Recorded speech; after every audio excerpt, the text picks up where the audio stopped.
The comment enraged the coach. He charged like an angry lion, punching, but Simon caught it like a hero. In the next second, Simon's fist shot out like a rocket, hovering at the coach's abdomen. This move was so powerful it could almost shake the universe's balance. According to quantum mechanics, if you suddenly exert force when objects aren't watching, the observer effect kicks in, and at this moment, the coach was in a quantum state of both being hit and not being. If he doesn't look down, nothing will happen, but if he gets curious and peeks, then it's game over. Countless possibilities will emerge. Subtitles.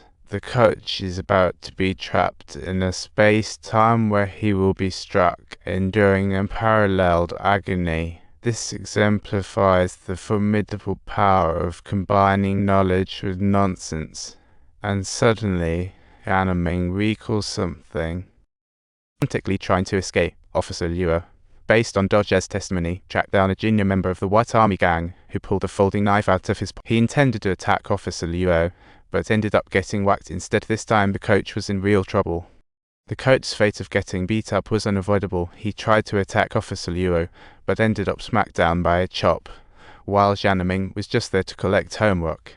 He conveniently saved Officer Liu, cracking the murder case at the port, and midterms were looming though Yanming was trying hard. But once he hit the exam room, he felt like a lost soul, unable to solve a single question, leaving his fate up to luck. After the exam, Dodgy got a hospital call. His grandpa was dying. He sprinted to the hospital but was stopped halfway. All the reserve members of the White Army gang were fully mobilized, prepared to eliminate the dishonest traitors within the gang. Half an hour later, Dodgy limped into the hospital, seeing through the glass, his grandpa trembling, pencil in hand. He was shading options in the exam sheet while Dodgy silently prayed to the heavens, like a deflated beach ball slumped in a chair. But unfortunately, Grandpa passed away right after the exam and Yanming at the funeral. Returning Grandpa's last vocab card, Dodgy recalled his elementary school days. Every year, his grandpa would make him an album. This year, he's in his senior year of high school, and this was the last one he would receive. A week later, the midterm grades dropped like a bombshell. Who would have thought everyone's scores jumped 10 places, and some even snagged first place? Sure enough, Yanming's guessing strategy paid off, and the principal happily took the blame, signing the form. The next day, the disciplinary notice was posted right away. This was only the second time in 8 years of high school that Pai Yi received a suspension notice, and later that night, Jin found Han Jing and revealed he was actually Mr. Wu's son, and his mother had died at Pai Yi's hands to protect him. He didn't want Han Jing to suffer the same fate, but she was resolute about carrying on her teacher's legacy. Meanwhile, the principal visited Pai Dad's firm, with the city's education bureau intervening. He could do nothing more. Pai Dad was ready to send Pai Yi abroad for studies, but Pai Yi insisted he could handle it himself. Just 3 days later, a trending topic popped up online. Freshmen from Lucheng Vocational High School were caught stealing from a well-known group, making a racket like a game of mahjong.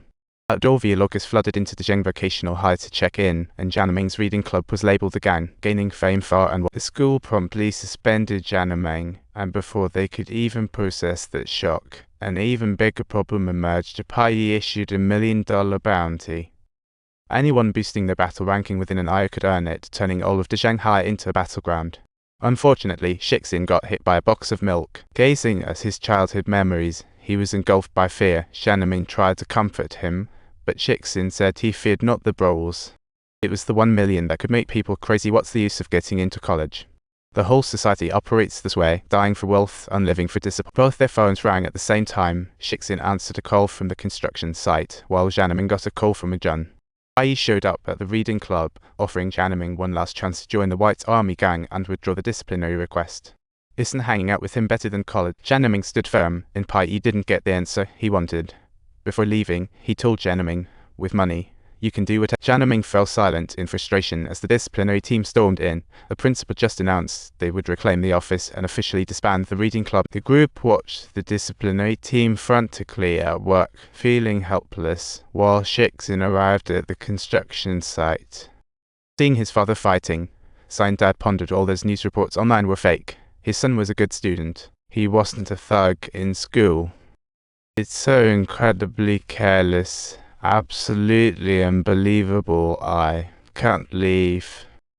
No matter what, he absolutely couldn't be embarrassed. Shixin suddenly spoke up, deciding to quit school. He started working at the construction site to pay off debts, leaving the usually assertive Zion dad speechless. Shixin got up and walked away. Just then, Janming overheard what he said. The next day was the weekend, and Janming swore head out to find Shixin. Shixin found the guy very annoying, yet Janming's strength was perseverance. He tagged along for 2 days, and the weekend flew by. After Zion dad healed from his injuries, Shixin spent 2 days at the construction site. Realizing how hard his father's job was, he began to understand why dad was so hot-headed. He had to support his family and watch the boss mood. He begged his dad for 2 more years to return to school.